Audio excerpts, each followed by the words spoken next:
Welcome back to the Casual Obsession Horror Podcast, where this week I am your host, Jeff, and we're talking about frickin' Poltergeist. Yeah. I didn't watch that one. I just watched regular Poltergeist. Oh, I'm sorry, guys. Did you just think I was excited about watching Poltergeist? No. I meant that we're watching frickin' Poltergeist. It's a different movie. Yes, the 2010 friggin' Poltergeist. Yeah, it's like I thought you were going going to to go with the 2015 remake. No, it's between the two. Obviously. It was a D-make, really. Yeah. Honestly, Deconstruction. I'm not going to Its say anything existence undid the existence of a previous Poltergeist movie. There used to be like 5 of them. It's a shame it didn't undo a couple more. Well, Way to spoil maybe your it just took out opinion. the wrong one. I don't know. Anyway, we're all supposed to introduce ourselves, and I already said my name. So. Oh, that was just such a long pause after anyway. I'm just like, I was anyway? like, I had to collect my do thoughts. we need to pull up our outline for how we do... It's right there. Okay. I'm Noah. And I'm Nina. Hello. And we're here to talk about freaking Poltergeist. Freaking Heck yeah. Poltergeist, right? So anyway, Poltergeist came out in 1982 and was controversially directed by Toby Spielbooper. So on paper, it's directed by Toby Hooper, right? Yeah. But there is an awful lot of discourse about whether or not Toby Hooper actually directed this movie. I can think of only a couple moments when I'm like, yeah, that looks like Toby Hooper. I could not find a single moment where I thought it looked like Toby Hooper. However, I've only ever seen one other movie by Toby Hooper, and that was The Texas Chainsaw Massacre. So, like, obviously nothing in this movie resembles that movie a whole lot. Yeah, no, that's super fair. It doesn't. Yeah, I haven't seen any of his other movies except for that and this, so I don't know that I know what to look for when I'm looking for Toby Hooper. Anyway, so this movie was produced by Steven Spielberg, and it's been said that he was more or less the one calling all the shots and directing the movie by basically telling Toby Hooper what to do. And Spielberg himself has all but confirmed this by saying that he selected Toby Hooper to direct this movie specifically because he was not a take charge kind of guy, quote. That's kind of interesting considering the not the reputation, but like what we know about his set for Texas Chainsaw, where he was a take charge kind of guy. It certainly seems that way, right? I don't know if he just was trying something new there, or like, you know, maybe that was a one-off and he didn't want to do something like that again, or what. But Spielberg basically couldn't direct this movie because he was already under contract to direct E.T. Mm-hmm. Which, fun fact, was actually the child of the same screenplay as Poltergeist. Originally, there was a script written that was called, it was going to be titled Dark Skies, I think. Okay. Or Night Sky, or something like that. And it was entirely going to be about aliens. But then somebody, I heard that it was Toby Hooper, maybe it was somebody else, convinced him to go a different direction with it and make it about a haunting instead. But he still wanted to go in the aliens direction, so basically he just split the screenplay into 2 separate movies, and one was Poltergeist and one was E.T.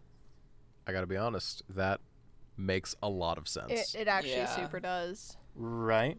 Because for as well executed as this movie is, there's not a lot to it, plot-wise, but it is long enough to make up for that.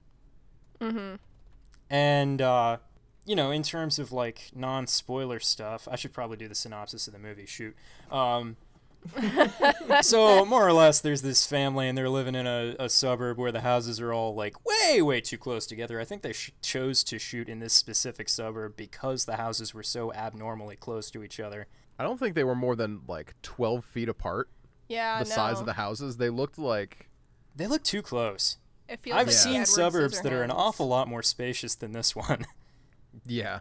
But basically, this family starts to think that their house is haunted, but then, just like in Insidious, it's not the house that's haunted. The ghosts are coming from inside the child, you know. And I want to talk about Yeah, that I later, too. have I have my opinions about that. There is definitely some stuff in the movie that makes you wonder, right? Oh, yes. But essentially, you know, bad stuff happens, and they call the Ghostbusters, and then some other stuff happens, and that's the movie. Yeah. And there's a TV. There's some TVs there's involved. a TV involved. Man, that TV, the TV static shot is really good. I really love a lot of these shots. It's a movie with a lot of good shots in it. It's a movie with a lot of good looking things in it. It's a movie with a lot of really good characterization of characters that we don't see doing a whole lot of stuff. Yes. Mm-hmm. Yes. You know, like we were talking about this a little bit with Insidious, but this is the movie that did all of that, like, to a 10, you know? I feel like we get to know these characters a lot in a very short amount of time without them having to do very much to tell us about themselves. And that's pretty cool. Definitely. Also, 10 out of 10 because there is a dog and the dog does not die. The dog is not harmed in any way. Yeah. That's true. I Oh, love sorry. that. No, I was gonna say, like, I am a big fan of Does the Dog Die? The website where they let you know ahead of time whether or not there is a dog and whether or not that dog dies. And I feel like out of all the trigger warnings we could give for any movie, Does the Dog Die is an important one. It's an important thing to bring up with horror movies because so often you see a dog on screen and you just think, oh no, they're going to kill that dog, aren't they? Yeah. But in this one, they don't.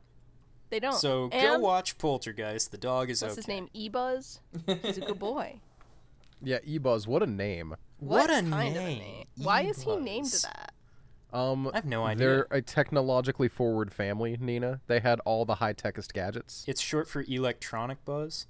Actually, that sounds plausible. Honestly, That actually sounds doesn't like- make it I any said it better. as a joke and realized I was probably right.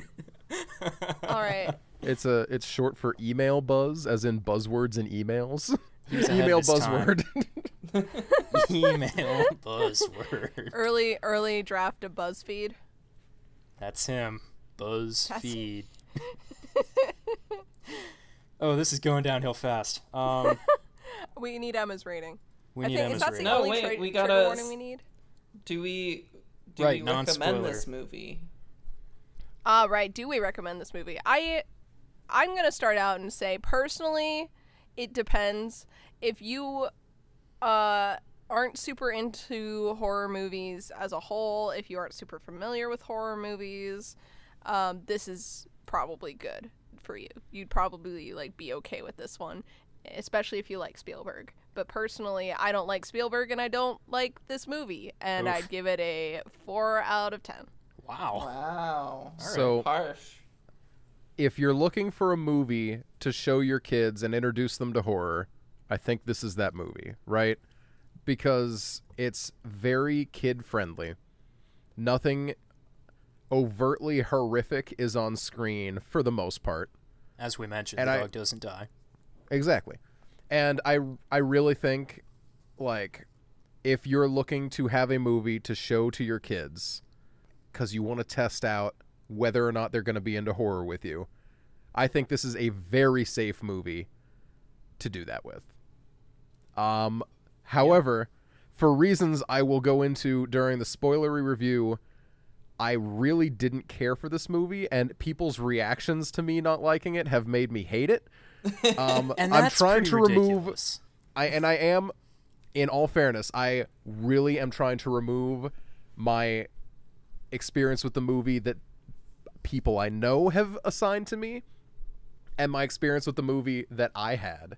I will be reviewing based on my experience. It's not a bad movie, it's just not my movie. I'll give it a 5 out of 10. Okay. That's fair. I actually hardcore disagree with you, Noah. Whoa. We'll That's my have job. to talk about this in the spoilery section. But Okay.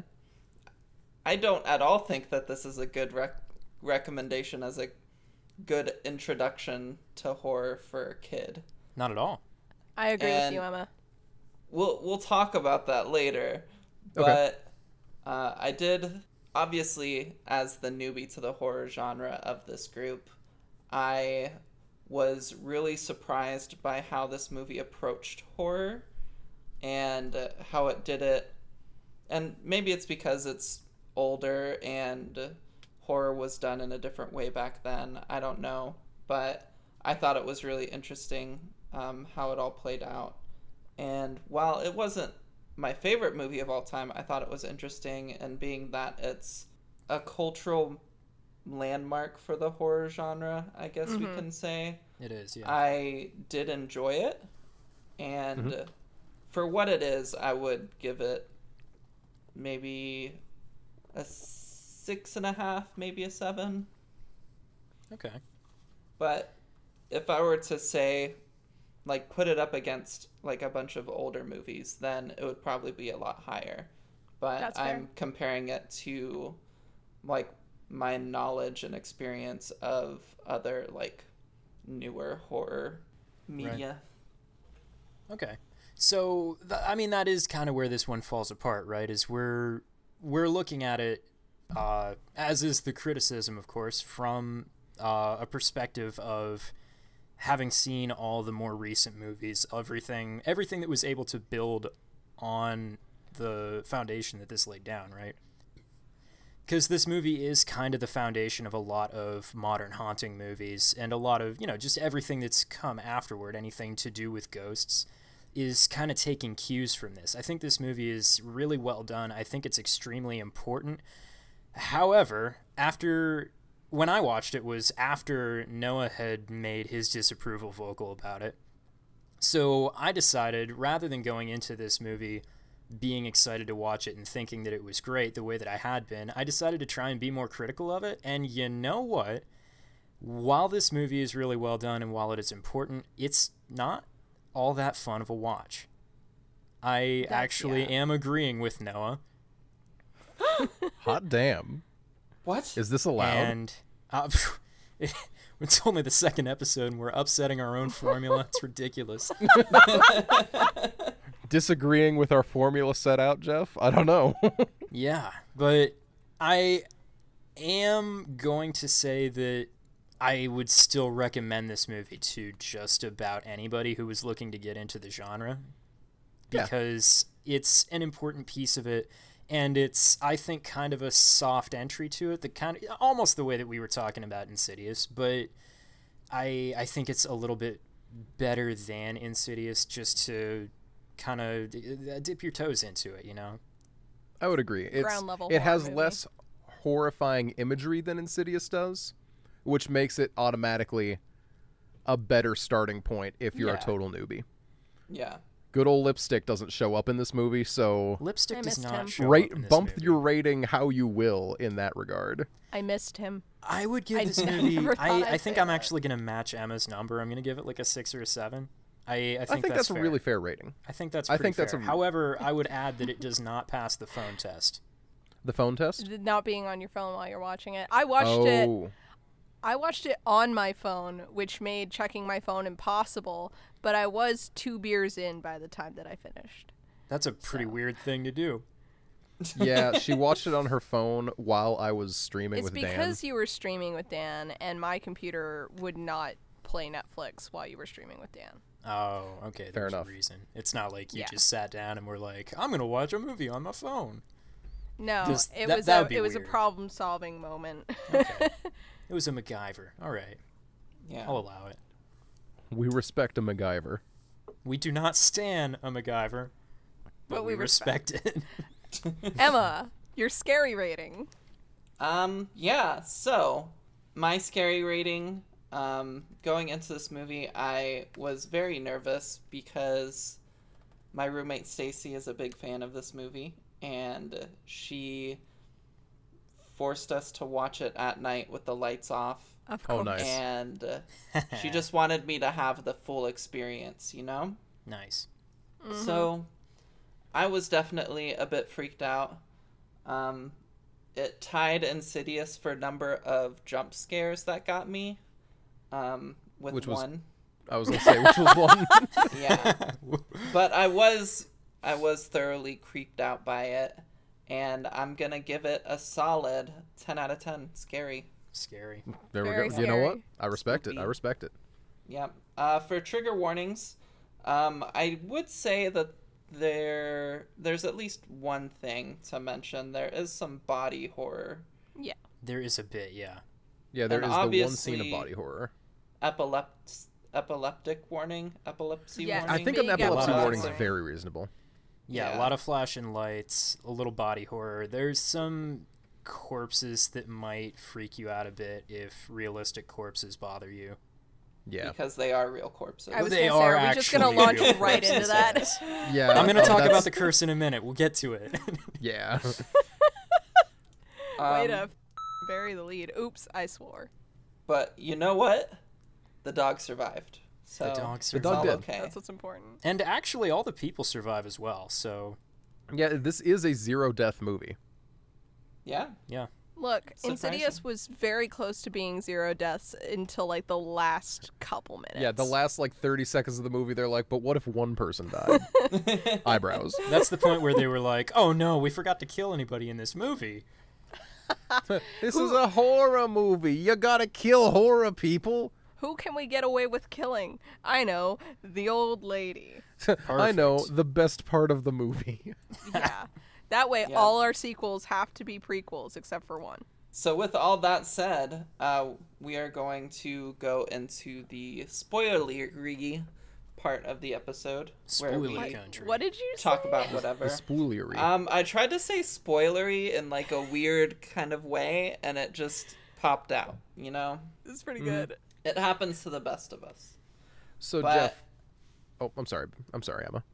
But yeah, so if you don't want to be spoiled, even though this is a 30-year-old movie, 38. don't listen to this next part. But This is a 38. 38-year-old 38-year-old movie. yeah, Because the I just movie celebrated. is available on Netflix, so Yeah. you can watch it real quick and come back and listen to the rest of the episode. Yeah. And then we'll spoil you. Yeah. All right, Jeff, take it away. So, it has long been said that this movie has a curse on it due to the use of actual human corpses in the making of the movie. Now, real quick, I just want to make sure everybody's aware. The use of actual human corpses in movies is not an uncommon tactic because Yeah. real human corpses for a very, very long time were cheaper than fake corpses. If you watched Indiana Jones and the Raiders of the Lost Ark, there's real corpses in that one too. If you've watched most movies made before then, there's probably real corpses in there. Even if there's no corpses shown in the movie, they're probably in a closet somewhere. They're just everywhere on set of these movies. They just got corpses lying around. Sometimes they wind up with corpses in movies that aren't supposed to have corpses in them. They're just everywhere. They're They were so cheap, unavoidable. they were losing money not buying these corpses. They were so affordable. Yeah, you write a movie that doesn't have any corpses in it, the producer sends it back and he says, put a corpse in, we're losing money. You guys are making it harder for me to naturally slip in the fun fact that I know, which is that real human bones were used in the Pirates of the Caribbean ride at Disney. Oh, yeah, that was a big Oh. thing for a long time, too.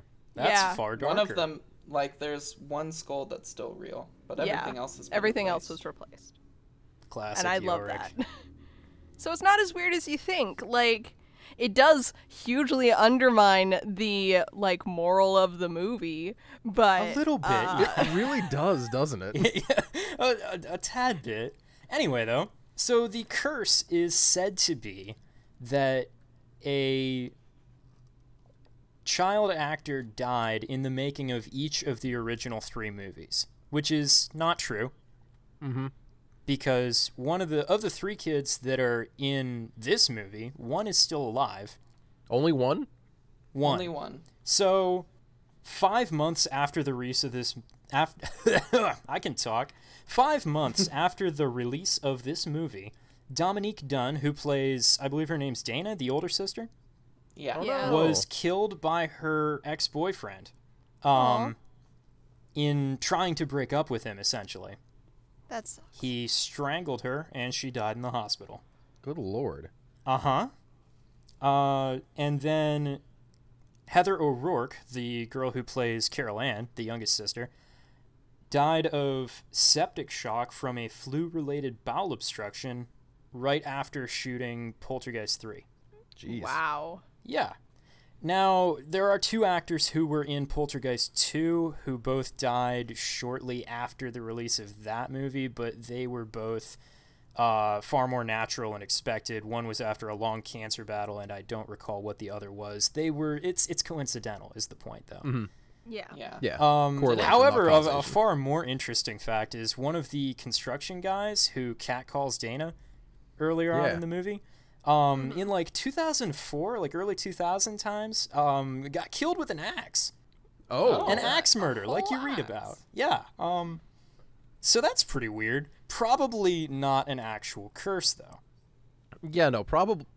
I mean, you assume not an actual curse, but dang. But it is. But that's pretty crazy, right? I think one of the other child actors, maybe like the brother in the second one, almost died.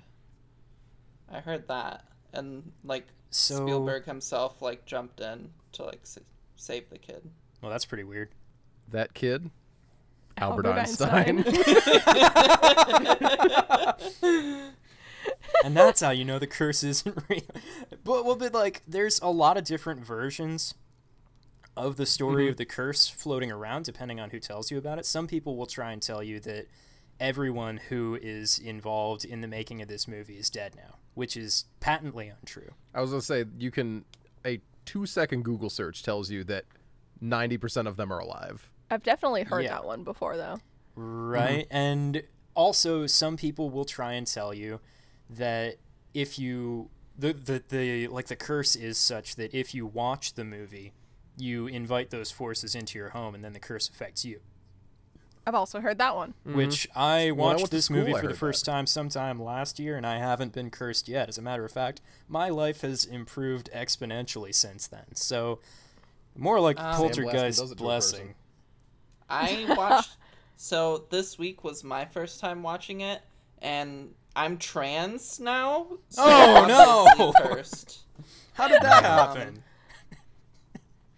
I'm so sorry, Emma. I'm suing. Sue Spielberg. He deserves it. Dang it, can't do this. Spielberg. Why didn't you just direct this movie instead of being a coward? Oh, anyway.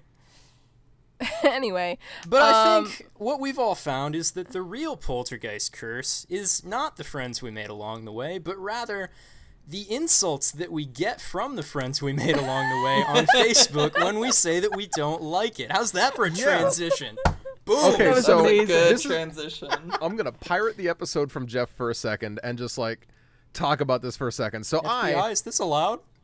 I watched this movie, and I posted on Facebook, man, this is my first time watching this, and I'm not forming an excess of positive opinions. I mean, like, That's a pretty mild it's, thing to say. It's It's a pretty mild it's a take. reasonably mild thing to say. It was mild enough that my mom responded to the post. Yeah, Whoa. and she doesn't really interact with my Facebook too often, except on things of this nature. So, like, whatever.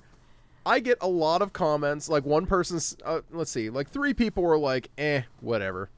The comment, "it aged poorly," I think, isn't necessarily true. Mm-hmm. However, I actually that think it's is- better now because we have the benefit of having seen Ghostbusters. you know what? I'll take it. I can get behind that take. I'll talk more about that later. Okay. See, so I got a lot of takes of, like, when people were younger, the movie scared them. One person said specifically they even had a similar living room setup, so that really got them. That would make it creepy. But then this one dude got in here, and he just got very specifically angry at me. Now, I need to very clearly state, through this whole movie, my biggest gripe was that I could just see Spielberg in every single moment, And you can. and that the soundtrack really hurt the movie, in my opinion, and I will get way into that later. And I will agree with you. But that was my big takeaway. That was the point I brought up every single time someone was saying something else. I'm like, honestly, the soundtrack killed this movie for me. And then this one guy pops in saying, "You're comparing a Chevy Cavalier to a Ferrari." When I watched this movie as a child, it gave me nightmares and was pushing the limits as far as creep factor in its day. Naysayers are spoiled with modern technology. This is a great movie. Now I'm going to let you finish. I have a lot I want to say about that. Absolutely. But I'm going to primarily, because I'm sure you have other things of a different angle, I'm going to go with the sentence, pushing the limits as far as creep factor in the day. That's actually the biggest thing that I was about to go off on. Cool, because I have this list of... I do too. Let me read you big name movies in order of year release that came out before this movie that are still regarded well to this day. Okay? Yeah. We have The Exorcist in 1973. Many people say it's the scariest movie ever made. And honestly, this is one of my 5 out of 5 movies. I watched this movie, had no complaints, loved that movie. You got Texas Chainsaw, 1974. Texas Chainsaw in 1974 that is scary enough people imagine there being more blood in the movie than there is. People remember this movie being significantly more violent than it is in real life. Because it's just upsetting. Yeah. It's Same got year. the violence, it's got the blood, but it's conceptually upsetting enough that you remember it being worse. Mm-hmm. It's so good. And then the same year we have Black Christmas, Canadian Noah, film. do you just have my list? I might. You So guys far, it's all definitely the have the same names list. as my list. I'm excited to see how it goes. Black Christmas, though, first slasher movie pretty much ever. It's widely regarded as the first slasher. Maybe more of a cult classic, but still a very big deal movie. Was Black Christmas out before Texas Chainsaw Massacre? Because Texas Chainsaw Massacre is definitely a slasher. I don't know. I didn't actually. I just looked at years. However, Black Christmas is more of a formulaic slasher in the Halloween and Friday the 13th than it is in the... It definitely follows the slasher formula an awful lot more than Texas Chainsaw does. Exactly. And you know what else we have, by the way? We have Jaws in 1975. That's not on my list. Jaws scared people to death. It changed the way that people view sharks, even to this day. Yeah. People are still dead afraid of sharks, who are mostly just the cows of the ocean that eat meat.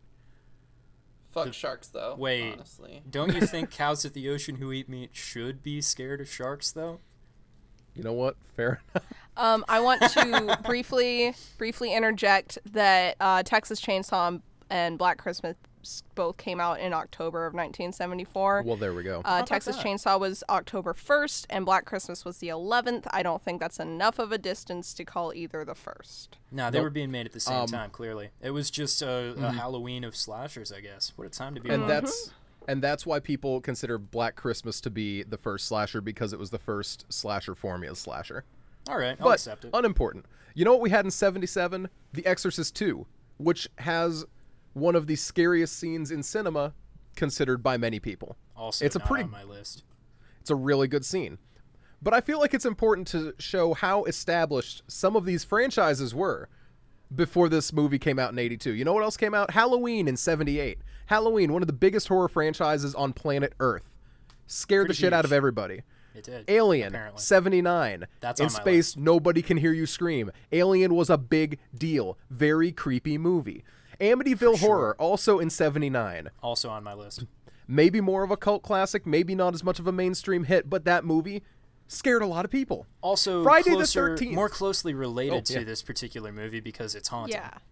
Yeah, that and The Exorcist were the ones that changed my mind before Noah read me this list, because I was like, but it's mostly slashers that were big in the 70s and 80s before this came out. But then he's like, The Exorcist, the Amityville Horror, and I'm like, yeah, okay, Poltergeist wasn't doing necessarily and also anything super the biggest thing is, to me at least, the fact that The Shining was out. Yeah, oh, I don't know why I didn't put The Shining on my list, but it was out too. I built my entire list based on the fact that I knew about The Shining. I love that. Here, I have 3 movies left. Wow. Friday the 13th came out in 1980. Evil Dead came out in 1981. The second Halloween Evil Dead was out. came out in 81. So, Halloween, established franchise. He's Exorcist, established franchise. I think one of the other Alien movies might have come out too. I didn't actually check more on Alien because I didn't think it was that important after the first one. Oh, But, and like, also you mentioned Friday the 13th, but I'm pretty sure they were already in production on the third Friday the 13th by the time this movie came out. yes, because Friday the 13th Part 2 came out same year. Yeah. Happy birthday to Oh, I'm sorry, to no. Friday the 13th by came the out in way. 81. Friday 3 came out in 82. So, like, a slasher, yes. Yeah. Very good Wow. point. Sure. It was a slasher, not a haunting movie. However, horror was There were not in a plenty of slump. hauntings already out. We were in the rise of horror at this time. Poltergeist may Yeah. have helped establish, and Poltergeist definitively helped establish a lot of ground rules for haunting movies as the years have gone forward. A lot of them call back to Poltergeist. However, it was not pushing the envelope. It was that's a the biggest safe thing. movie. That's the biggest thing. Not only That's was my it biggest not rebuttal to pushing the that envelope, thing he said. not only was it not pushing the envelope whatsoever, but it was intended to be a sanitized version of the haunting genre. And honestly, That's that what is it was okay. made for That is specifically. very It was okay. Spielberg taking something and cleaning it so it could be put into the mainstream. It's what Spielberg's good at. Exactly. I'm not That's gonna his hate whole on thing. that. That is his whole thing. But like that's all that this is. If this scared you incredibly when you were a kid, it's because, obviously, maybe you weren't watching Texas Chainsaw Massacre with your parents. Maybe you weren't watching The Shining. Maybe you weren't watching Black Christmas. Exactly. It was a different era. It was the Kids scariest were not movie desensitized you had seen at the time. to this kind of stuff. Exactly. But being the scariest movie that you've seen at the time when you're a kid is not an indication that the movie itself is actually scary. Yeah. And on that Okay. note, I want to hear Emma tell us why this isn't a good movie for kids. I Hell yeah. am very curious as to that. I'm about part. to Tell go me why off. this movie sucks for kids. Yes. So, like this person said, he or she or they, who knows, said, when I watched this movie as a child, it gave me nightmares and was pushing the limits as far as creep factor and escape, blah, blah, blah, blah, blah. So, one of the most surprising things to me about this movie was that it's PG, which obviously, like, the rating system was different back in the day, but when I saw at the beginning, as it was starting to play on Netflix, that it was PG, I was like, what the fuck? And so I That's a think kid's movie, because of that, as well as you guys were talking about how Spielberg kind of, his thing is taking these genres and watering them down a bit to get them more into the collective mainstream of media. Yeah. And so I think because of both of those things, more parents were a bit more okay with their kids watching this movie. And it kind of had the it effect where people watched this movie when they were young and it scarred them because it was so shocking to their system. It wasn't like anything they'd experienced yet. Right. And it was just very creepy. The reason why this shouldn't be a good first horror movie, I think there are other things that you can show a kid that are on the horror spectrum that would be a lot easier to digest than this movie. Mm-hmm. You think so? Oh, Courage the Coraline is Cowardly an easy Dog, one. for Courage. instance. You could show them a few episodes of that. Creepy show definitely fits on the horror spectrum and still haven't can seen help build So those good. kids up a little bit. This movie, there are some... The body horror scene in particular could be very shocking to a kid. That like, one is obviously, a bit much, obviously for us who are older that are a bit more used to seeing special effects, whatever, it stands out a lot. But for kids, maybe they'll see it start to happen and their imagination just kind of fills in the blanks and it becomes a lot more real to them. In the same kind of way, like the big scene where like the skull comes crashing out of the closet, or like the clown doll. That's the part where I jumped, by the way, was with the That's clown valid. doll. Oh, it was I the think clown. that one got me too, even though I knew it was coming. That seems to be Yeah. the thing that everybody remembers about this movie who saw it when they were kids and haven't seen it since. They all remember the clown being a bigger thing than it was. Yeah. Fucking clown doll. So yeah, so there are just some scenes that I think would really stick with a kid in a very negative way, to the point where I would not recommend this as an intro to the horror genre movie. I think especially nowadays, more kind of kid/young adult media like teeters on the horror spectrum sometimes, to where you could introduce them a little bit with that stuff, and then maybe after you've gotten used to some of that stuff, you could go to Poltergeist or maybe another like horror light movie, just to see how they react. But I definitely don't think this should be like their first introduction into the like horror. they should be warmed up on something else before bringing this in, maybe. Yeah, they need to have something in their like mind that has kind of built up these building blocks, so they're a little bit more used to the things that they're going to see in this movie. So in my mind, as a mild rebuttal, only that things like courage and things like that, I feel like if a kid's interested in getting into horror movies, there's probably going to be a reason beyond, hey, I want to watch scary movies now. I'm going to assume that there's already going to be like minor influences of that throughout their lives. Right, assuming that there's already an interest. Yeah. And in that regard, I think that this movie is going to be just fine for as like an introduction for a kid, because I don't believe this would be a pure first introduction. Yeah, no, it calls to mind a specific kid from, I work at a record and DVD and CD store. And there's this one little girl that comes in all the time, and she loves to pick out like Courage or the Beetlejuice cartoon and all of that stuff. Her mom looks like way more goth than the kid, because the kid's like blonde hair, pink dresses, but she's like goths, yes, picking out the, like, you know, all the creepy shows in the kids' place, Hotel Transylvania, right? Like, she clearly already likes that kind of thing. She's maybe like, I'm not her mom, so I can't say anything, but like, if I were her mom, I don't know that I'd show her Poltergeist yet, but like, that's the kind of kid that I would show Poltergeist. A kid who's already seen An like Addams Family Hotel kid. Transylvania, an Addams Family kid, someone who appreciates the aesthetic of the thing and already enjoys that. I think for a kid like that already shows interest in the genre, I think this movie's fine. Right. And Emma, I do agree, think, however, straight up very first experience with a scary thing as a kid, this probably will end up triggering that in a bad way.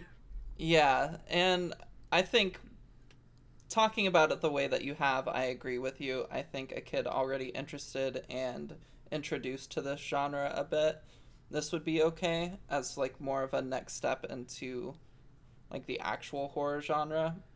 But when you phrased it earlier, you said, parents, if you've been wanting to get your kids into the horror genre a bit more and you want to see how they'll react to it, like, you recommend this movie as like a good starter.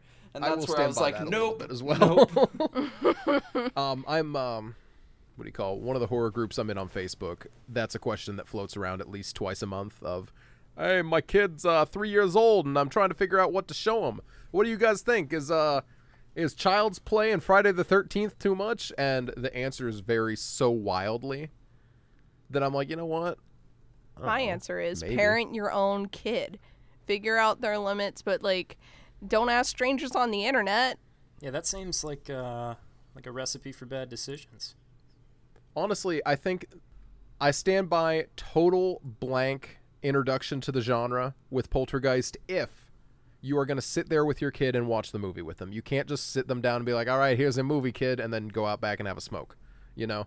Right. If you want to introduce them to the genre, there's a lot of really good ways and behind-the-scenes stuff and fun ways to help them understand this is a movie, this isn't real. Yeah, this you can isn't get a thing someone to into that. just spring on an unsuspecting child. This is a thing to be prepared for. And it's like, it also obviously depends on the age of the child, but like with like Carol Ann specifically, and how this movie is kind of addressing some of her like coming to terms with like death and stuff like that, with the scene with the bird from the beginning specifically, like, to me, that's like, you can have some interesting conversations with your kid after this movie. Yeah. You know? about like, well, why were the ghosts upset? Which are we ready to move on from this discussion, because I want to move right into something that really annoyed me about I've got this a couple movie. other things that I want to address. Okay. All right, you go right ahead. Okay, so just back to this stupid Facebook comment for a minute, because I'm still mad about it. No, that's fair. I've been mad about it for the last week. Three things.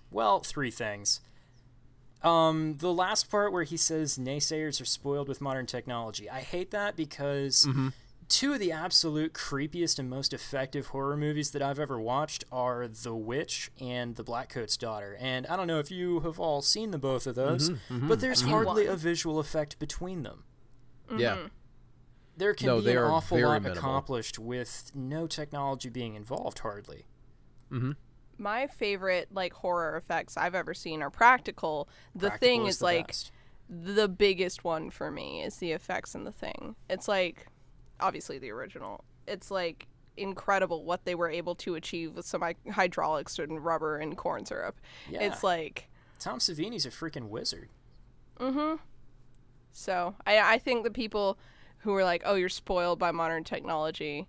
No, I really enjoy Westerns, so it's not the slow pacing of this movie. It's not the oldness of this movie. It's, for me, the reason I gave it a 4, 100%, I just really hate Spielberg. I've never seen a Spielberg film that I've enjoyed. That's legit. Like, that's a personal thing. I am willing to admit that that's 100% a personal beef. I have no good reason that I don't like this movie. Well, I have a couple, but But what that's if I the big told one. you it's a Tobe Hooper movie? Oh, Noah shit, just dude. looked up. I'm sorry, I have to roast him. Noah just looked up Iron Giant like he was gonna prove to me that my No, favorite movie was I thought it Spielberg. Spielberg. But it's Brad Bird who is my role model. Like I don't Classic know that Brad. already. I just Wait, had to double check. so you didn't like War Horse? No. All right then. Wait. Let me find some Spielberg to just run down the list. Wait. Okay, so wait. one of the other things that I want to talk about this comment, we can talk about, Noah, when you find Spielberg movies, you can just go ahead and shout them out. But Oh, I don't give a. back to this comment right at the beginning when he says you're comparing a Chevy Cavalier to a Ferrari. What's he saying? What Yeah, in the what- world? You what weren't movie am I comparing it to holding up anything. against You this? just said you didn't particularly like it. You weren't comparing it to anything. What? To be fair, he's more playing on the fact that in his mind, Noah's more used to all He's these projecting. new horror movies with special effects and everything. So in his mind, he's like, because you're going back and seeing this, everything you're used to, and all these new movies you've seen, your expectations of those are being placed onto this movie, which isn't fair. Well, but I know like, that's why he's saying that, but that's projection because if he actually like knew or thought about for a second what he knows of Noah, he'd know that Friday the 13th and Hellraiser are two like big Noah favorites, and Yeah. those are Yeah. not modern technology movies. No. whatsoever. Well, and also like, the comparison just doesn't. I don't get his friggin' metaphor here. A Chevy Cavalier without knowledge of other cars kind of still sucks. And it's not as You've though never Chevy ridden in Cavaliers Chevy Cavaliers weren't like necessary to the development of the Ferrari. There's no connection there. It's not. It just doesn't. It bothers me. I don't. Your literary analysis. side It doesn't is make any showing. sense. He just So- made this like really strong bad faith argument that didn't make a lot of sense. Yeah. I don't like it. I don't like this guy, whoever he is. I'm gonna fight him. Don't. Dude who wrote this, if you're listening, I'm gonna fist fight you in an abandoned Kmart parking lot. Just meet me there. Anyway, Why so not a he Chevy says. dealership? So. Suzuki Joe is gonna be our referee.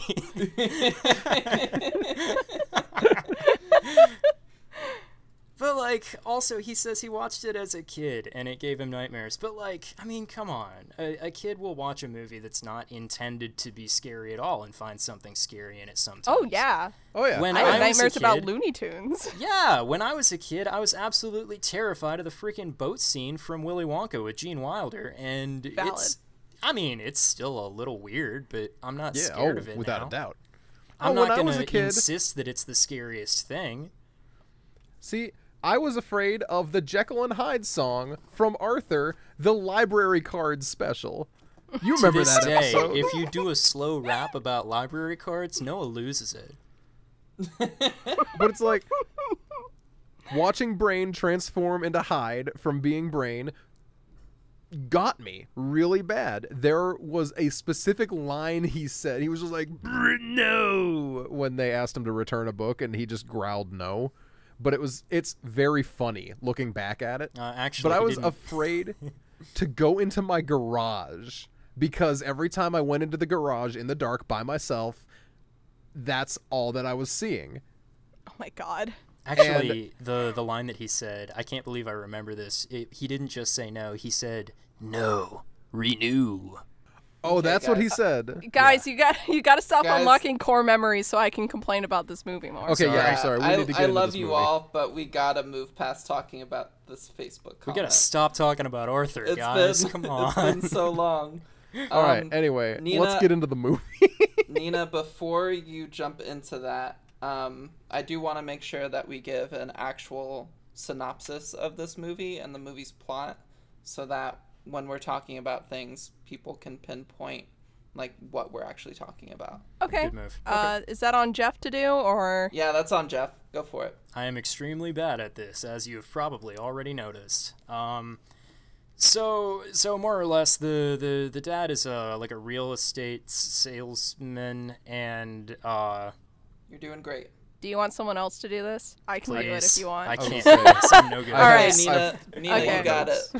Okay, so this movie follows a family that lives in this pretty nice house in a pretty new neighborhood. The little daughter, she's I think 5, is sleepwalking at night and talking to a staticky TV. After there's a storm and this creepy tree like reaches into the bedroom and grabs her brother out of the bed. Straight up eats him. Straight up eats him. He's barely saved. She touches the TV and awakens something that sucks her into her bedroom closet, and she disappears. And the rest of the movie is her family, consisting of her mom, her dad, her older sister, and her older brother, trying to get her out of wherever she's gone to. They call in a very similar team to Insidious, an older lady and 2 techie dudes. And they come in, they run some tests, they see that this is a very real haunting, they experience some paranormal stuff themselves, and they go get another person who is a psychic, and she comes in, kind of gives the mom and the dad like a rundown of what they gotta do, helps them get Carol Ann out of this other world that she's in, tells them the house is all good to go, and then leaves. In the midst of this, the dad finds out that this new, neighborhood was built over a graveyard. And they figure out that this is why these hauntings have been happening. They think everything is good, but after the psychic leaves, another episode happens. It gets way worse, and they just grab all the kids, throw them in a van, and drive away and stay in a motel that night. And that's the whole movie. Oh, and the That's house way better implodes. I than forget that the anything house I would've implodes. done. Yeah, the house implodes. The house implodes, Yeah. and it looks pretty cool. It does really honestly does. look pretty cool. It's up there with the Carrie house I scene. actually did learn how they did that effect. Me too. Yeah. No, I learned they it recently. built a miniature of the house, and they put it over a really powerful vacuum, and then they shot it with Schlorp. shotguns. Wait, really? Oh my gosh. Yeah. And That's they so filmed all of cool. that in slow motion. That's wild. That is really All right, good. Nina, go off. All right. This is my big thing. When the little psychic lady, or is it the older one? It's the old lady, isn't it? One of them is talking about what a haunting is and what a poltergeist is. I think it's the lady I with think the it's Dr. the vacuum. psychic. Lesh, not Yeah. Zelda Rubinstein. Right. Okay. So she's talking about how a poltergeist haunts a person, like Dalton has his deal, Yes. and so does Josh in that movie. And a haunting haunts a place. And so that makes sense at the moment because it seems like Carol Ann's being haunted. But as soon as we find out about the graveyard stuff, to me, that all goes out the window. It's a haunting. But the movie's called Poltergeist. Well, yes, when you guys earlier were talking about, yeah, in this movie you find out, like, oh, it's actually the kid that's being haunted. I was like, wait, when was that fucking established? Yeah, I was it like, does not I thought it feel was that. very clearly the house that was haunted. it's in the title. Yeah. It's a non-spoilery thing. That's my big thing, is that they go out of their way in the movie to talk about it being Carol Ann, but there is little to no evidence that it's Carol Ann being haunted, other than the fact that she's the one who triggers everything going to hell. That's very Like, true. it seems like it's And- 100% because the house is there and because Yeah, it actually, the buildings are there. It actually seems like we're kind of very specifically shown a couple of things that particularly target Robbie and that particularly target the mom. Just kind of like to prove to us that it's not just about Carol Ann. And yet Right. the movie is still called Poltergeist. Yeah, everyone so. in the movie doubles down on the fact that it is a poltergeist. Yeah, and they never, well, I guess they kind of say it's a poltergeist or something, but I imagine they get into it in the sequels. There's 2 of them. maybe. I haven't watched those, so neither. I can't probably say. won't. I don't really have an I- interest in them. I'm not real interested in them either. Yeah.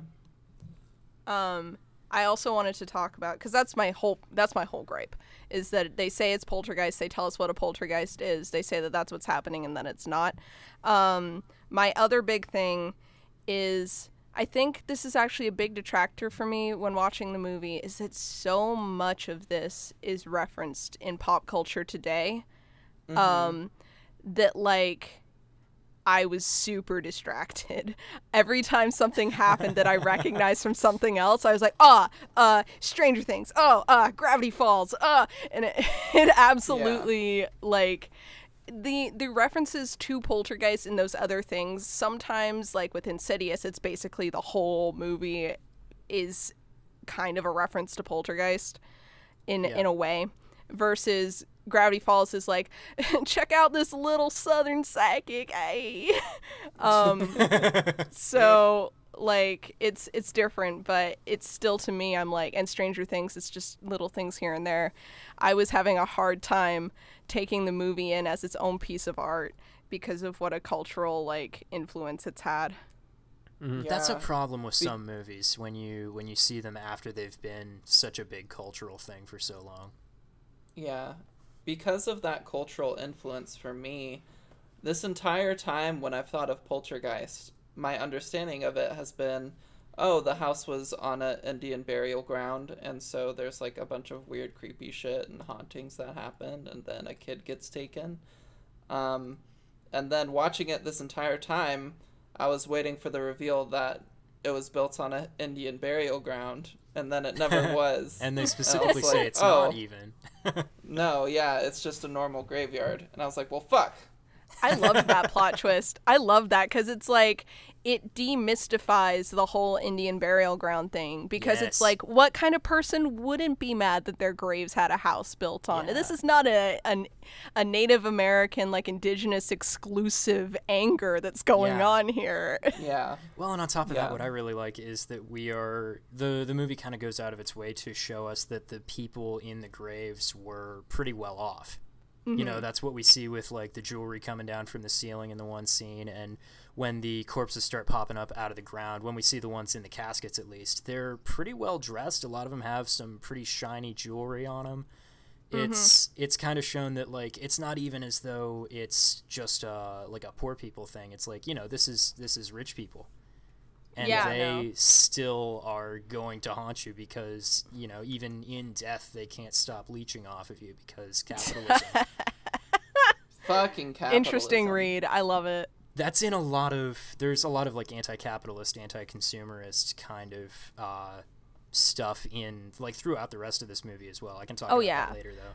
Oh yeah, no, like with the whole, we don't need to talk about it later, we can talk about it now, with the whole like right. anti-real estate like thing where it's like, oh yeah, we're gonna build everything tight and close together, phase 1, phase 2, screw everything, we're just gonna move the headstones because, and like Yeah. that was one thing to me where I was like, they were really going to dig up a hole. It feels to me like the cheapness of the land and like the view or whatever, like the money they could make out of it seems a little bit like next to the cost of having to move an entire actual graveyard. Of course they're just going to move the headstones. They're capitalists. Yeah.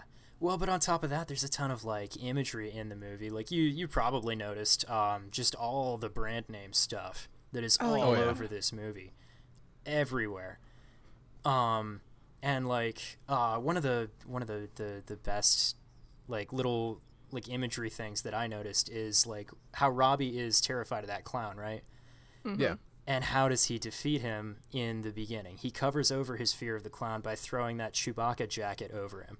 And we see Chewbacca's face me almost as much. covering up the clown's face just with Chewbacca's face. He's covering over his inner demons with his consumerism.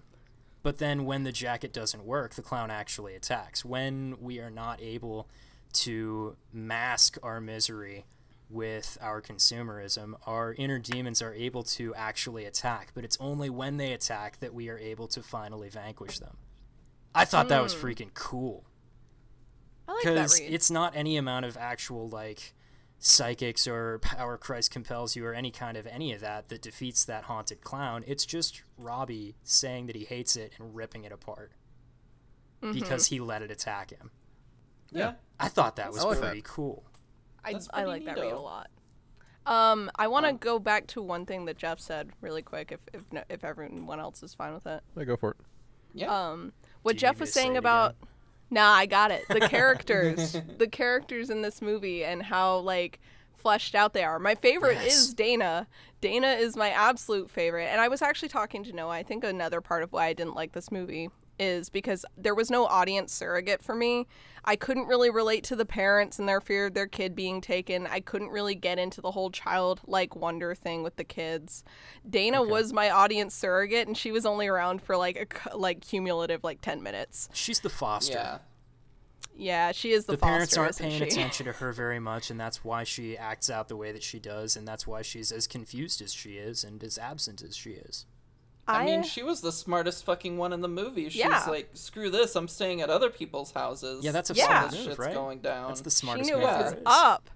I loved the little tidbits that we got about that family where they talk about how they're talking just it's completely like exposition that's like kind of subtle. They're talking about the ages of their children, and he's like, oh yeah, my Yes. wife's 32 and my oldest daughter is 16, and it's like, wow, you had that all kid right. so young. Yeah. And then you took a minute and had your other kids, and that tells us a lot about the parents and what kind of people they were, and it tells us a lot about Dana. Yes. And I just love that because it's like you got to be paying attention to some extent. Yeah. But Well, and that in it's addition really to cool. the way that we get that one scene where the parents are just sitting in the bedroom smoking weed and Yeah. being goofy with each other. And we learn so much about them just from that scene, from the way that they interact with each other and the things that they joke about. Yeah, I mean, the dad was a competitive swimmer that Yeah. doesn't swim anymore, or a diver, I should say, and now we know that. Yeah, we kind of Doesn't get to come up again. feel like we know him. It Yeah. kind of does come up again because it's the whole premise for the swimming pool being built. Oh, well, I mean, Yeah. yeah, but like it doesn't really come up again like as a it's It not doesn't become important. it's not seeding anything. It's just like a fun little fleshing out, which is one thing I will say that Spielberg is very good at that I respect. He makes very realistic feeling characters. You feel like they exist and they're real and they have a life outside of the movie. Yeah. You know? These people Like- feel like they could be your friend's parents. It feels like Exactly. you know, yeah. I mean, Well- look at the breakfast scene. Everyone is just talking. And they're, oh my gosh, it's such a hectic breakfast scene. Everyone's just like eating and talking over each other, and everything's just happening. The fact that for what, like the first like 30, 40, 50 minutes of this movie, nothing substantial kind of to the plot really occurs. And yet That's a big somehow move. that's not the part of the movie that drags. No, it's not. Yeah, it's no. after Carol The Ann later gets taken half that of I'm the movie so where bored. everything is actually happening is the part that I found dragged the most. It's everything between when she gets taken and when she comes back. Because after she comes back, before the second round of haunting begins, we get more family stuff. We get more like character talking, and that's fine. I Yeah. did not like a single moment apart from that one random body horror scene, which I really enjoyed. Apart from that, I didn't really love anything else that was going on. I did not like the character of the psychics or the paranormal investigators. None of they them. bored me. I liked the investigators. I found them to be fun because I liked the Ghostbuster guys. Yeah. The Black Ghostbuster was my favorite. He was a really fun side character who, he's just sitting there sketching all night. Yeah, no, I did like him. I did like seeing what he was I wish I knew at. what his name was, so I didn't just name him that. I don't Yeah, think you they should maybe. They don't. I don't think they I don't did. recall them giving him a name. Oh, wait. Yes, they do. It's just only mentioned, once. Do we want to look it up? No. It doesn't 'cause I matter wasn't gonna enough. say I anything remember else the about other him. guy's name was Marty, and I only remember that because I wrote Marty quits in my notes. Oh, Because Marty did after quit. the Also- face ripping scene, Marty left the house and he said he wasn't going to come back. I really Yeah, like the Marty- fact Valid. that happens because you don't see that in other movies, and it makes perfect sense to do it. Yeah, Marty quit after he ate all their food out of their fridge. That Yeah, was what the guilt. fuck, man? He I got a ripped lot his of face stuff to off go. because he was guilty. I got a lot of questions about the rest of that scene, actually. The way he walks in there and he's just like, I guess I'm going to get something to eat out of their fridge. And he pulls out, a couple of chicken wings and then a whole freaking steak? Like the reddest steak I've ever seen And then in he my just life. sets it down directly on the counter. Yeah. Yeah. What in the world? I would squirm away and explode into maggots too, if I were treated like that. If you were set directly on the counter. Speaking of just character and character development and characterization, largely speaking, I did enjoy all the characters in this movie and the little tidbits they added in their interactions. Compared to Insidious, I really liked the relationship between the parents Yeah. and their dynamic, and they both felt very human, and they reacted to things normally, and they both seemed like good people. Yeah. One thing that really bugged me was when the wife discovered all the shit happening in the kitchen, Oh my gosh, and yes. she was just like, this is the coolest fucking thing, watch this shit. I was like, what the fuck are you doing? Why does that not trigger Okay. maybe something's Okay. wrong? No, That that made me so angry. figures into the characterization a bit, though. Exactly. That's what I was thinking, is because by all accounts to me, she's characterized as someone who hasn't fully matured because she had a kid so young.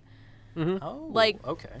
When she That's not sees what I the was thinking dead at all. when she sees the dead bird, she's like, "Ah, shit. Couldn't you have waited till a school day?" That's a very That sounds like Very- every mom I've ever known. What are you talking about? that Sounds like my mom. Well, that's It does it's sound a like their very mom. mom thing. However, I agree though, it does come across as someone who was just not I don't quite wanna ready. deal with this.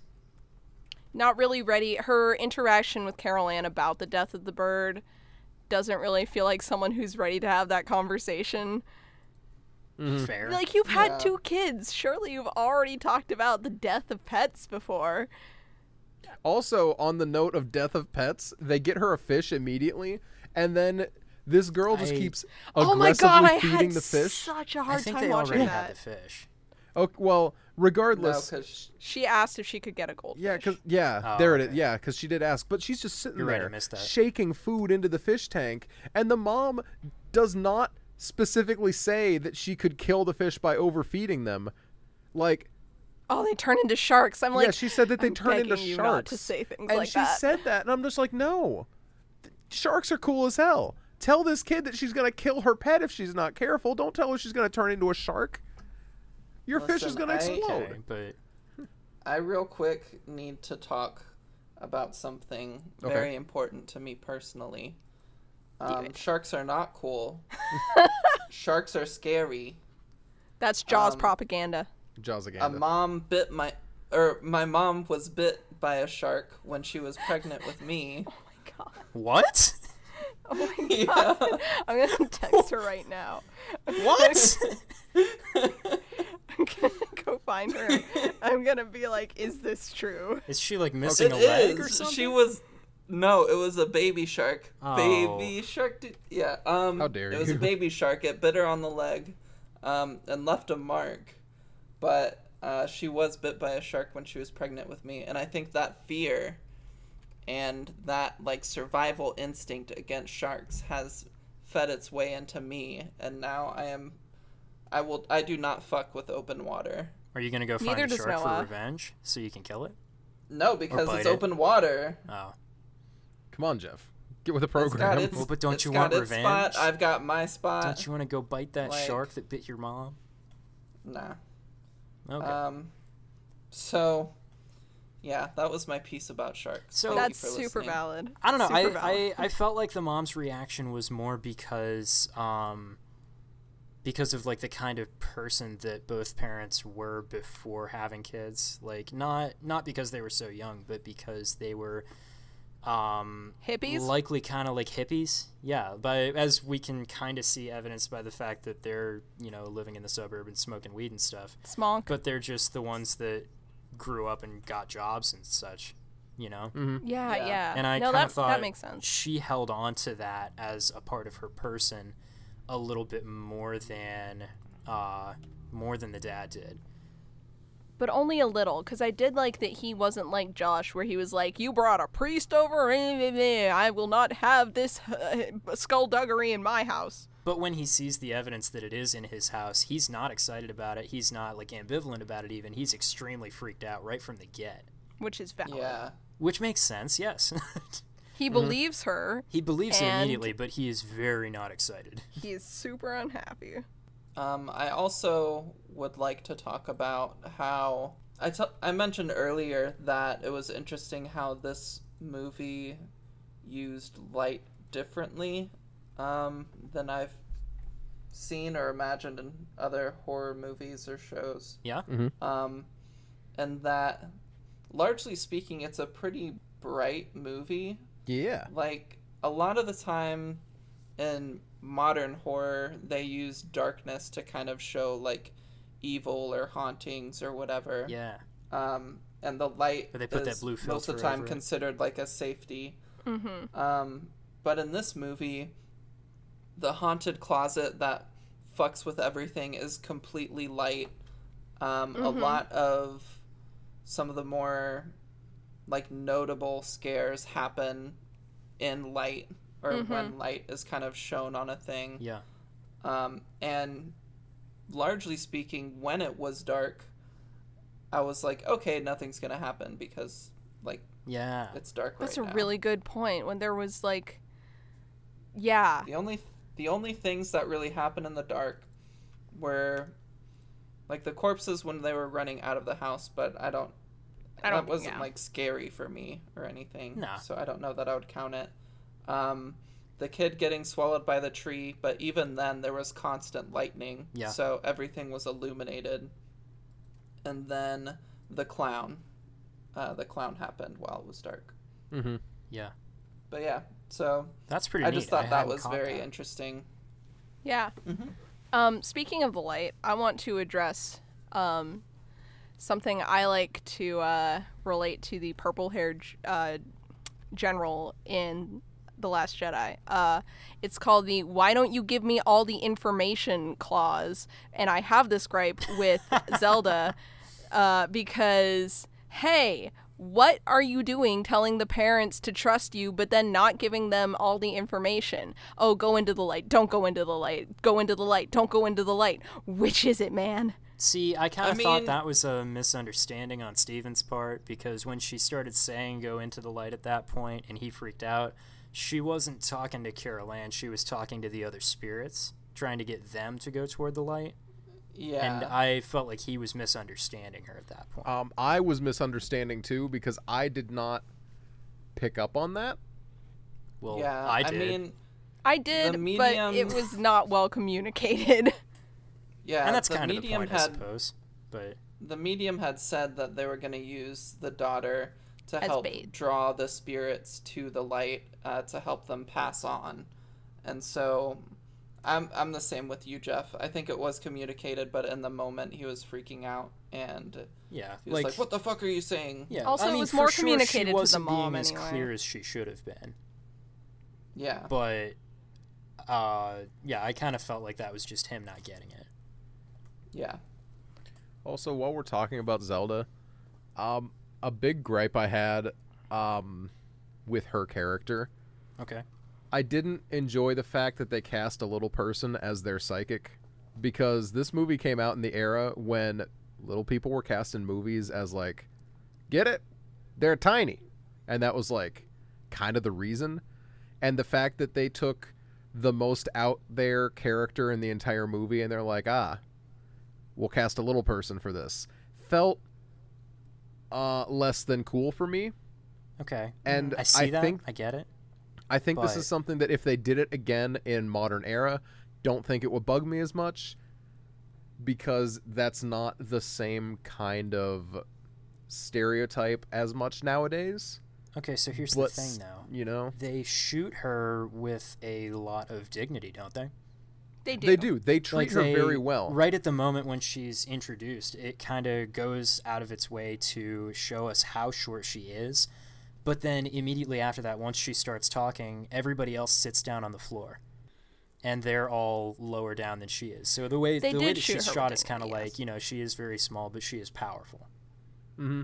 Yeah. Now, the only issue I have with that is they did play partially with jokes when she first showed up, with Steven, like, clearly not taking her seriously, until she's like, I'm not playing games with you, when he's like, well, I was trying to answer her with my mind, I and thought- clearly... You To didn't me, like that that was- scene?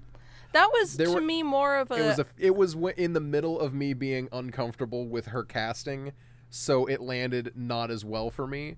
I'm pretty sure that if I rewatched it, I'd like it more, because it is literally just a moment of Steven getting it handed to him, and I think that would be better. But I was Yeah. really on edge looking out for them making a joke. Oh, I okay. You were looking for understand- something bad. I got you. Yeah, I yeah. understand with the era why you would be on edge. To me, it felt more like, I see how you could feel that way with some of the representations of people in, like, with disabilities in general in that era. Oh, yeah. But to me, it felt a lot more like Peter Dinklage's casting in, like, Days of Futures Past. Even though I think there was a lot of debate about that one because of, like, mutants and stuff. There was a whole thing where people were griping about that. I missed that. Yeah. I never even remember saw it. that movie. He creates these robots that sniff out mutants and kill them, but a lot of people were pointing out that since it's a genetic, like, thing to be a little person, that there's, like, some, like, self-hating imagery there, so that was an iffy bit. Oh. I can get behind that take. So that was interesting, but, like, just casting a character that could be anyone as someone who is not what society deems normal, and then not drawing a lot of attention to it, is to me a really good way of representation. And honestly, once you, like, get past that initial fear of how they might treat her and you take it as, like, what it is, I think they actually did a pretty good job. Yeah, I liked it a lot. I can agree. Yeah. I like I was just on Yeah, edge.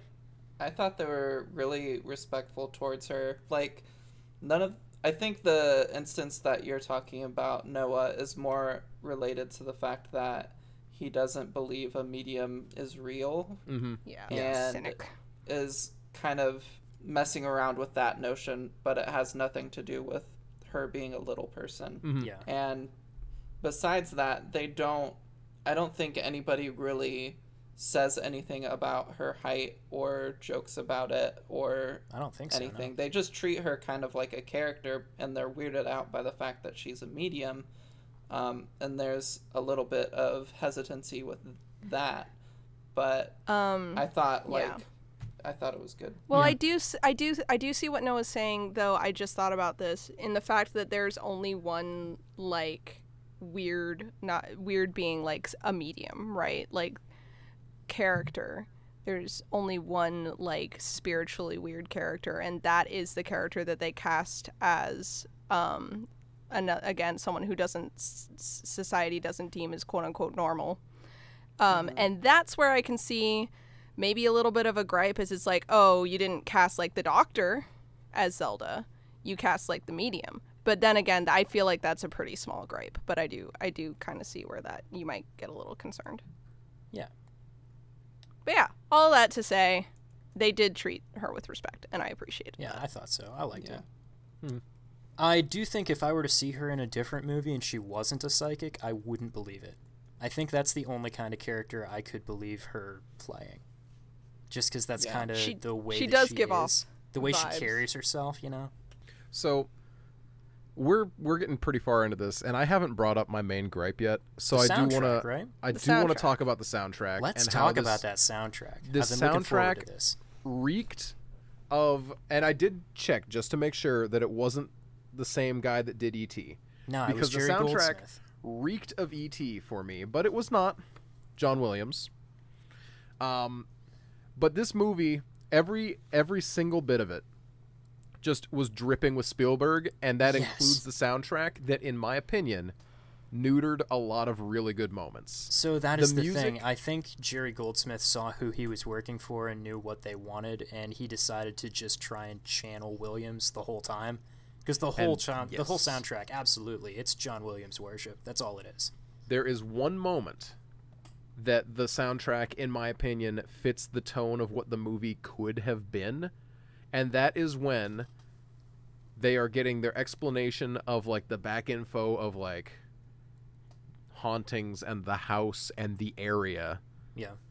They're getting a rundown, and there's like less like happy Spielberg music going on. Yeah, it's less of you that know? like boop, boop, boop, boop, kind of a Yeah. Spielberg Which feel to it. Yeah, the exposition nice. scenes, it sounds Mhm. real good. Yeah, but then you get moments where like you get this like bum bum bum bum ba-da-da, and then the clown is alive. And it's like moments, there's just a lot of moments that I think could have, this movie would be 100% saved for me. I would have no gripes at all if the soundtrack had not been so at odds with the story that I felt the movie was trying to tell. You 'Cause- mentioned, can I? Oh yeah. Yeah, you mentioned one moment that I want to mention as well was when they go into the closet and they think that the dead body of Carol Ann is under a blanket, and it's just the clown. I agreed. This was for me the big moment where the soundtrack bugged me. Was it kind of cut like the actual. Yeah, Horror it of that. prevented you from actually being worried about Carol Ann being dead. Yes. Because if there had been like better soundtrack or no music at all in that moment, like if that had been a serious moment, I think that could have worked for me. But Sure. you know, Again, is what it I is, think and that's all okay. part of the trying to make it family friendly. You know, you have to make sure that the kid in the room isn't going to get too scared. You have to make sure there's something cueing them not to be too worried. Because, like, I don't know, I've seen other movies that Jerry Goldsmith did the soundtrack for, and I'm certain you have as well. He's done a ton, and he usually does very, very good work. He usually does stuff that I like a lot more than this. So it's got to be intentional. Oh yeah. Again, like Noah said, I'm sure a lot of it's because he's like knows who he's working with. oh yeah, I'm just looking for 2 seconds at what's going on here. The movies that I'm seeing him credited on, Oh my god, Like- he did Despicable Me. Whoa, for real? I the didn't know that. Universal. No. He did the Universal theme. Oh, okay. Oh. And that was in there. Okay, so a lot of this is really funny. A lot of these movies on his IMDb that he is credited with is because the Universal theme was used. Or because he has composed some stock music that was used. But like the looking at, smart move. he did Nemesis. He did Star Trek Nemesis. Nice. That had a tonally good soundtrack. Absolutely. He's definitely done other horror movies with really good soundtracks as well. Yeah. I think he's the done a Mummy, couple like, of Friday actually the did The 13th Mummy. movies. I I think. think he did The Omen. Don't quote me on that, but No, yeah, I didn't see it yet. Never mind. anyway, though, I think a lot of this movie kind of sounds like, obviously it's because it's John Williams worship, but I think a lot of this movie kind of sounds like Home Alone. Yeah, Home Alone was Home Alone John Williams, I believe so, yeah. and E.T., which was also John Williams. Yes. Those both are what, and I just want to express how much I dislike E.T. like more than I dislike this movie. Like I Haven't really seen actually it. am okay with this movie when it's compared to E.T., which I hate. Wow, all right. So I guess I'm definitely never watching that one. I mean, go for it. Heck, you I'm not and I gonna. disagree on things. I mean, I've never wanted to watch it either. I just kind of, Same here. hearing people say that they don't like it, I feel like that's definitely a sign I won't like it either. Yeah, I don't know. Especially for me, the song like right at the end as the credits start to roll. That sounded exactly like the main music from Home Alone to me. Did you get all the way to the end of the credits? I did not watch all the way to the end of the credits. Why is that? By the time you get to the end of the credits, everything falls apart, and the kids just all start laughing, and it gets a little bit dissonant. And some people have praised that as it's so cool and creepy. Oh, that's right. I remember that from the first time that I watched it now, yeah. Yeah. If I took the time to watch the credits, I'm sure I would have found that really cool, because that is one of the things I love when music goes dissonant. Slowly. Yeah. You know what you guys would love then are the credits for the new Child's Play movie, the reboot or the requel, that ended up happening. Yeah, yeah. It was really good. It was a bunch of kids singing singing whatever good guy theme was used in the movie. Yes. And as it went on, it just became it wasn't a bunch of kids. It was freaking what's his name? Luke Skywalker. Mark Hamill. Mark Hamill. Yeah, it was Mark Hamill singing a song, and as it went on, it got creepier and creepier until the credits ended. I love that. And that was really good. I'll have to watch it was kind of, it felt like, now that I've seen this, I realize it probably was kind of an homage to it. But it was really good. What isn't an homage to Poltergeist these days? At this point, even I'm an homage to Poltergeist. Whoa. All right, so I don't know, but yeah, that was my beef with the music. I felt like it neutered some good moments, and I do need to bring back here. I really, really do think that this is an important movie. It's good that it exists. I just didn't care for it. Mm-hmm. Agreed. Yeah. One thing, there's one specific shot I made a note of at the very end of the movie, that there's this really tight shot on Steve's butt while he shimmies around looking for his keys. Oh, I noticed that too. And I'm like, that's what I'm after. We need more man ass on my screen. Dadass. I thought it was just really funny because it's one of those like, usually that would be a woman. Okay. And that was the whole thing for me. But I thought it was kind of funny. Yeah, it's pretty neat. I could talk for a while about all the consumerist themes in this movie, but I'm just not gonna do it because that would be too much of me talking. All right. So do we want to hit a couple like just moments that we all enjoyed from Emma? I can't remember. Did you say you really liked this movie or you did not like this movie? I gave it like a 6.5 or a 7. But I thought that you gave it a bump because you weren't 100%. It was one of those like as a relevancy movie. No, hers was if she had seen it at the time, she probably would have given it a higher score. Okay. Cool. Yeah. So here's a fact about me, everyone. I have not seen many movies that are older than like the 90s. That's fair. And even the 90s, I don't know how many movies I've seen, but I am not super exposed to older media, and when I do watch older media, I just have a hard time with it. Like, I don't like it as much typically. Mm-hmm. There's not as much to relate to. Yeah, and I don't like the visual camera work. I guess you could say. That's valid. Just kind of like I get it. The graininess or whatever. Oh, yeah. I get it. While I'm watching these older movies, I'm trying to keep in mind that I work that way.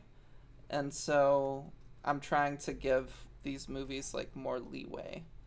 But gotcha. I enjoyed this movie. I thought it was a good time. Yeah. Like you guys said, it does drag on at some parts, but there weren't any points in the movie where I was like bored. But there were times where I was like, I'm gonna check my phone real quick. Yeah. Just because like a slower part was happening. But yeah, I had fun. Yeah. Yeah.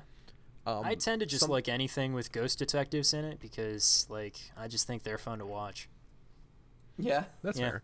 That's probably going to affect my ratings of fair. everything that we cover in the future because if there's ghost detectives in it, chances are I like it. Valid. Here was a shot I really liked, by the way. When Steve's boss brings him up onto the hillside and he's like saying, hey, what if you lived up here and you had a house overlooking the entire valley, see? And I thought it was really cool when you have the graveyard sitting behind them, how you kind of get a vibe that, you know what, that entire subdivision kind of looks like a bunch of graves, just like yes. row after row. Mhm. That was kind of a cool There's shot. That was a cool comparison there. shot. That's one of Yeah, like that was really numerous good. dualities that there are in this movie. Mm-hmm. Mm-hmm. Also, in the very beginning of the movie, that guy who like, what did he beer do? He guy? wrecked his bike. Yeah, I'm glad you knew exactly who I was talking That about. I was Guy? going to talk The about beer him. guy? I wanted to Because- talk about him. His beer sprayed for like 5 minutes. That beer was just spraying, and Yeah. no one said it. They were all so hype about the big game that You've just everyone's just like- activated my trap card, Noah. I'm going to start talking about consumerist themes now. Boom. So, like, oh no. they're focused on the TV. The TV is a central part of this movie, right? Yeah. They're also focused on the TV that they're not looking at the fact that there's beer spraying everywhere. This guy is in such a rush to get to the TV, he actually leaves most of his beer in the street. Did you notice does. that? He does He leave has an most of entire his beer case there. when he wrecks his bike, and then he grabs like a single six-pack that's spraying everywhere, and he runs inside and leaves the rest out in the street. The only person who notices the fact that the beer is spraying everywhere is Dana, because she's not attached to the TV. Mm-hmm. And she's pretty put off by it too. She's pretty angry. I did like that. Rightfully. I mean, some of the guys were like, "Ah, what the?" But then they were. It kind of takes them a immediately, minute to back get in on there, the though, TV. and they Yeah. don't fully care about anything until the channel gets changed. Yeah. I love how half of them didn't recognize Mr. Rogers. Yeah. Like, who is this? Yeah. Who's this man on my TV? And he's like, And I oh, get sorry, it was my neighbor has the 1982, same remote. Like, I don't know. That was a scene. Like, the fact that the first 20 minutes or so of this movie was all just getting to know the family. Yeah. That is a thing that Spielberg does well. The Yeah. family all felt like real people. Mm-hmm. I They did a didn't- real good. like, they did a real it- good job with that. Did not drag, even though it was slow. It felt like we were just watching a slice of life movie, Yeah. and it was very good. And those But are the man- most interesting parts of the movie somehow. Yeah, The Also, the kid characterization had is an done alien so poster. well, you don't Mad care that jealous. stuff starts happening. I don't know. There's a lot of points to like about this movie. Yeah, It just didn't land for me, I get it. and I wish that the people on my Facebook understood that that was okay. I wish the people on your Facebook would let you have opinions about movies just in general. I mean, They usually ignore them, is the thing. Like, usually I just get my opinions on movies ignored, and I'm okay with that. You know? Be warned, everyone on Noah's Facebook. If you say weird things, we will We'll roast you on talk the podcast. about it on the podcast. We'll talk about you for 40 minutes straight. How do you See, like that? Well, there's a difference, there's a difference here between saying mean things on my Facebook and telling me that I'm dumb for not liking this movie. Oh my God, I He shared a forgot. meme on my page the next day about this sounds like a joke tweet, but I'm genuinely baffled by people who can't tell the difference between a good movie and a bad movie. who 90% can tell the difference between a good movie and a Oh, bad I'm sorry. Yeah, that's 90% just- of why the would he time post I that? watch a movie and think I had fun watching a movie. It's like, okay, buddy. Like, come on. now. Okay. You Fuck like that Poltergeist. You thought it was scary. We get it. Like, I don't know. Go watch Willy Wonka and get scared again. Come on. Yeah, and this just felt like this weird dig at me for not enjoying a movie that It's he a watched really- growing up. It's a really Yeah, sure, you- weird thing to say. Yeah, for real. It is what it is. And now we're talking about it for even longer. Yeah. No, on I'm that sorry, note- I'm done that I'm note. done there. On that note, I don't know. Does, on that note, thank you everyone for listening to this episode of the podcast, and thank you everyone who listened to episode 0 and 1 when those were released. Yeah. Means a lot that you guys are supporting us, and hopefully you'll keep listening and enjoying what we talk about. Yeah. Next episode, Nina, what are we watching? next episode we are watching The Invitation, which is a little more low key, a little less supernatural, a little more interpersonal. A lot. It's a lot It's more. not at all supernatural. It is interpersonal drama, Bless. and someone will die of fun. Fair fun. warning, Fun. before anyone watches this movie, there is a reasonably graphic, like 2-second self-harm scene. Yes, definitely be aware of that. It takes place after two characters have, I think just one, after just one character's entered a kitchen and is kind of reminiscing to himself. It cuts pretty abruptly to that, so just be aware. Yeah, it is. That is Okay. hands down the most shocking scene of the movie, but it is also fair to just like, hey, heads up, that's what you just got to be aware. You've got to be aware. Well, I'm looking forward to getting away from the ghosts and demons for once, personally. Valid. But yeah, one last time, this is the Casual Obsession podcast. I'm Emma. You can find me at mjade2017 on Twitter. That's EMJADE 2017. All right. I'm Noah. You can find me as Bubba the Bad, BUBBADABAD. I'm on pretty much any social media you need to follow me as that. I usually go like Twitch, Twitter, Insta, but I don't know. It doesn't matter. And I'm Nina. You can find me at, Twitter, Insta, Twitch, wherever you need to find me, as Nina Wolverina. That's Nina, and then Wolverine like the superhero, but Ina. And I'm Jeff, the man who can't sum things up. Follow me on Twitter at BubbaWubbadad, BUBBAWUBBAD. I don't know how to spell it. Find me on Twitter if you want to hear me talk about sandblasting. You can find me on Instagram at The Hammer of Jeff if you want to see videos of me lifting heavy crap, but that's not interesting, so you don't want to do that. Listen to the podcast more. Yeah. Yep. Bye, people. At Casual Horror Pod. Podcast. Ooh.